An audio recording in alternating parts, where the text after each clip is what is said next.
Hi good evening எல்லாருக்கும். நிறைய பேர் வந்து லாங் வீடியோ போடுங்க அப்படின்னு சொல்லி கேட்டிருந்தீங்க. ஸோ அதனால தான் இன்றைக்கி வந்து நம்ம என்ன ஒர்க் பண்ணுறோமோ அதை நம்ம அப்படியே எடுத்து போட்டுடலான்னு சொல்லி நான் லாங் வீடியோ எடுக்க ஸ்டார்ட் பண்ணேன்.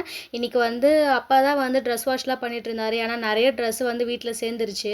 ஸோ அதனால் வந்து அப்பா தான் பண்ணிகிட்ருக்காங்க. ஏன்னா அம்மாவுக்கு கொஞ்சம் முதுகு வலின்னு சொல்லியிருந்தேன் இல்லையா. ஸோ அந்த ரீசனுக்காக அம்மாவுக்கு வந்து ரெஸ்ட் விடணும் ஒரு 3 வீக்ஸ்க்கு.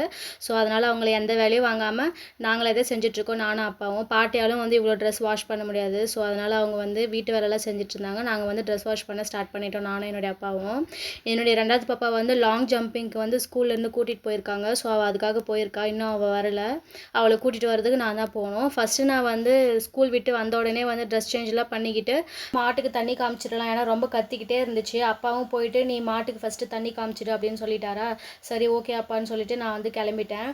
மாட்டுக்கு தீவனம்லாம் போட்டு மிக்ஸ் பண்ணுற வேலையெல்லாம் வந்து நான் முடிச்சிட்டேன். நல்லா மிக்ஸ் பண்ணி வச்சாச்சு. இப்போ மாடு ஓட்டிகிட்டு வந்து தண்ணி காமிச்சேன். இந்த ஒரு வேலை முடிஞ்சுது. வீட்டில் வந்து நீங்கள் என்னெல்லாம் வேலை பார்ப்பீங்க, நீங்கள் எப்போ படிப்பீங்க, உங்களுடைய ஸ்டடி விலாக்ஸ்லாம் போடுங்க நிறைய பேர் கேட்டிருந்தீங்க. ஃபஸ்ட்டு நான் ஸ்கூல் விட்டு வந்த உடனே இந்த மாதிரி சின்ன சின்ன வேலையெல்லாம் முடிகிற அளவுக்கு செஞ்சுருவேன், ஹெல்ப் பண்ணிவிடுவேன்.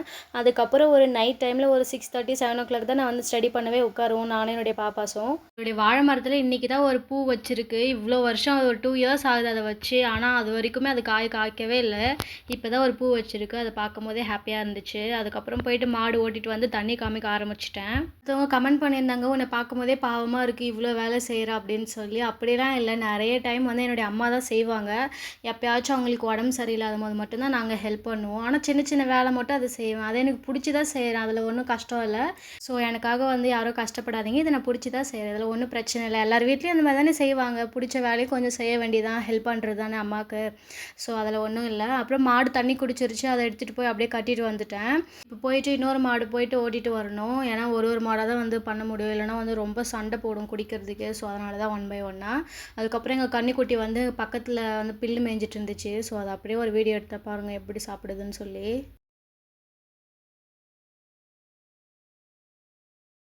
இப்போ வந்து நெக்ஸ்ட்டு இன்னொரு மாடு, கருப்பு மாடு. இதை தான் நம்ம ஓட்டிகிட்டு போகிறோம் நெக்ஸ்ட்டு தண்ணி குடிக்கிறதுக்கு. ஆல்ரெடி ஊற்றி வச்சுட்டு வந்துட்டேன்.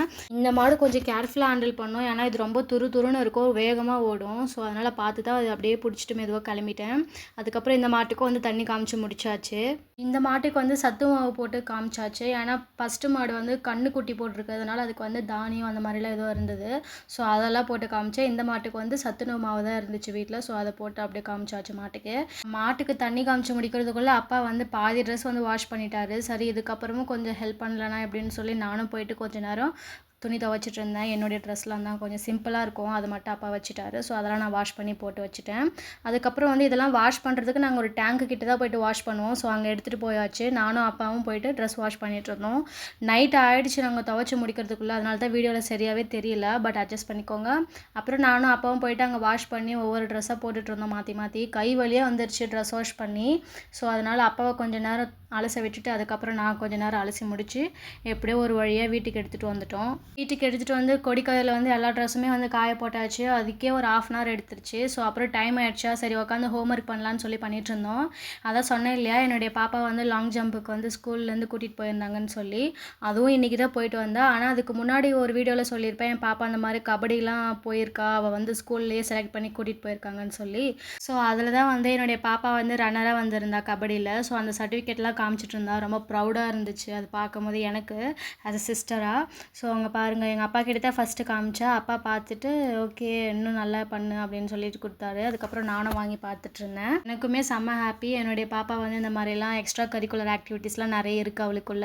சிலம்பாட்டம்லாம் ரொம்ப நல்லா பர்ஃபார்ம் பண்ணுவாள். ஸோ அதுவும் எனக்கு ரொம்ப பிடிச்ச ஒரு விஷயம். கபடியும் எனக்கு ரொம்ப பிடிக்கும். நீங்கள் கேட்கலாம், உங்களுடைய பாப்பாவுக்கு வந்து எக்ஸ்ட்ரா கரிக்குலர் ஆக்டிவிட்டீஸ் கபடி சிலம்பாட்டம்லாம் நல்லா தெரியுது, உங்களுக்கு என்னக்கா தெரியும் அப்படின்னு நீங்கள் கேட்கலாம். எனக்கு வந்து ஒரு விஷயம் மட்டும் தெரியும், டான்ஸ் எனக்கு ரொம்ப பிடிக்கும். ஸோ நான் டான்ஸ் நல்லா ஆடுவேன், நான் நினச்சிக்கிட்டு இருக்கேன். உங்களுக்கு வந்து என்னோடய டான்ஸ் பார்க்கணுன்னா சொல்லுங்கள் கமெண்ட்ஸில். கண்டிப்பாக ஒரு வீடியோவில் வந்து நான் டான்ஸ் ஆடி வீடியோ அப்லோட் பண்ணுறேன், ஓகேவா? ஸோ அதுக்கப்புறம் ஹோம்ஒர்க்லாம் பண்ணி முடிச்சுட்டு இங்கே பாருங்கள், நாங்கள் காய போட்ட ட்ரெஸ்லாம் இவ்வளோ ட்ரெஸ் வாஷ் பண்ணியிருந்தோம். ஒரு வழியாக கை வழியே வந்துருச்சு. ஏதோ காய போட்டதுக்கப்புறம் ஒரு நிம்மதி, முடித்தோம் வேலை அப்படின்னு சொல்லி. அப்புறம் வீட்டில் வந்து இன்றைக்கி சாம்பார் தான் செஞ்சுருந்தாங்க. நான் ஃபஸ்ட்டே சாப்பிட்டு முடிச்சுட்டு தான் நான் வந்து வேலை செய்ய ஸ்டார்ட் பண்ணேன். ஸோ எனக்கு பசிக்கல, அதனால் நான் வந்து சாப்பிடவே இல்லை. என்னுடைய பாப்பாவும் என்னுடைய பாட்டியும் சாப்பிட்டுட்டு இருந்தாங்க. வீட்டில் சாம்பார் வித்து அந்த காலிஃப்ளவர் பக்கோடா இருக்கும் இல்லையா, அதுதான் இன்றைக்கி செஞ்சுருந்தாங்க. ஸோ செம்மையாக இருந்துச்சு 2 காம்பினேஷனும். அதுக்கப்புறம் நாங்கள் அப்படியே போயிட்டு தூங்கிடுவோம். அவ்வளோதான் என்னுடைய vlog. இந்த வீடியோ பிடிச்சிருந்தா மறக்காமல் சப்ஸ்கிரைப் பண்ணுங்கள்.